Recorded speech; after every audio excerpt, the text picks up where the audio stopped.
Hi అండి, welcome back. ఈరోజు అయితే హెల్తీగా జొన్న ఇడ్లీలు ఎలా చేయాలో చూపించబోతున్నానండి. ఈ జొన్న ఇడ్లీలు చిన్న పిల్లలు, పెద్దవాళ్ళు, అలాగే వెయిట్ లాస్ అవ్వాలనుకున్న వాళ్ళు తింటే చాలా బాగుంటుందండి. చాలా హెల్తీగా ఉంటుంది, అలాగే చాలా టేస్టీ కూడా ఉంటుంది. ఒకసారి మీ ఇంట్లో మీరు ట్రై చేసి అలాగొచ్చింది అనేది ప్లీజ్ కామెంట్ సెక్షన్లో కామెంట్ చేసి చెప్పండి. ఇప్పుడైతే చూద్దాంలేండి. ఈ ఇడ్లీల కోసం ఒక బౌల్లోని 1 కప్పు వరకు మినపగుళ్ళని వేసుకోవాలి.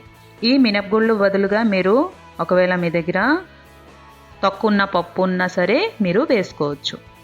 వేసుకున్న తర్వాత 2 సార్లు బాగా కడుక్కోవాలి. తక్కువ పప్పు తీసుకుంటే ఈ ఇడ్లీలు ఇంకా టేస్టీగా ఉంటుందండి. ఈ కడుక్కున్న తర్వాత ఇందులో ఇప్పుడు నార్మల్ వాటర్ వేసుకొని ఒక 6 నుంచి 8 గంటల వరకు బాగా నాననివ్వాలి. ఇప్పుడు జొన్న రవ్వని 1 కప్పు మినపగుళ్ళకి 2 కప్పులు జొన్న రవ్వని ఒక బౌల్లోని వేసుకోవాలి. ఇవి నేను ఇంట్లో తయారు చేసుకున్న జొన్న రవ్వ అండి. మీకు ఒకవేళ మార్కెట్లో కూడా దొరుకుతుంది, మీరు అవైనా తీసుకోవచ్చు. 1 కప్పు మినపగుళ్ళకి 2 కప్పులు అయితే కరెక్ట్గా మెజర్మెంట్ అండి. ఈ విధంగా జొన్న రవ్వ తీసుకొని ఇందులో 1.5 చిన్న గ్లాసు వాటర్ని వేసుకొని బాగా తడుపుకొని 30 నిమిషాల వరకు నాననివ్వాలి.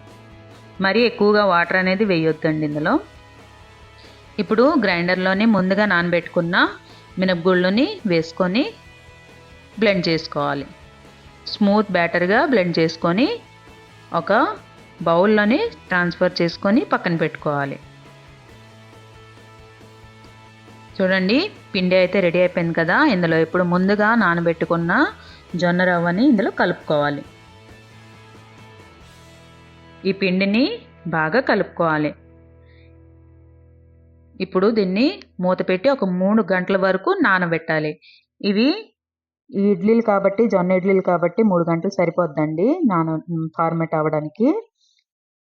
ఇప్పుడు 3 గంటల తర్వాత ఇందులో ఇప్పుడు సాల్ట్ టేస్ట్కి సరిపడా వేసుకొని కలుపుకోవాలి.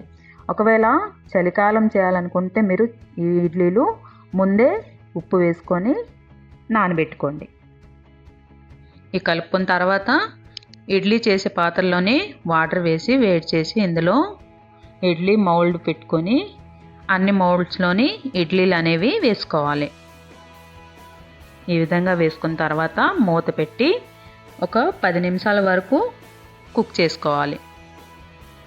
10 నిమిషాలు అయితే అయిపోయింది కదా. ఇప్పుడు చూడండి, ఇడ్లీలు అయితే ఎంత స్మూత్గా ఫ్లఫీగా రెడీ అయిపోయిందో. ఈ ఇడ్లీలు టమాటా చట్నీతో కానీ, పల్లీల చట్నీతో కానీ, అలాగే ఇడ్లీ కారంతో కానీ తింటే చాలా బాగుంటుంది. ఒకసారి మీ ఇంట్లో మీరు ట్రై చేసి ఎలాగొచ్చింది అనేది నాకు ప్లీజ్ కామెంట్ సెక్షన్లో కామెంట్ చేసి చెప్పండి.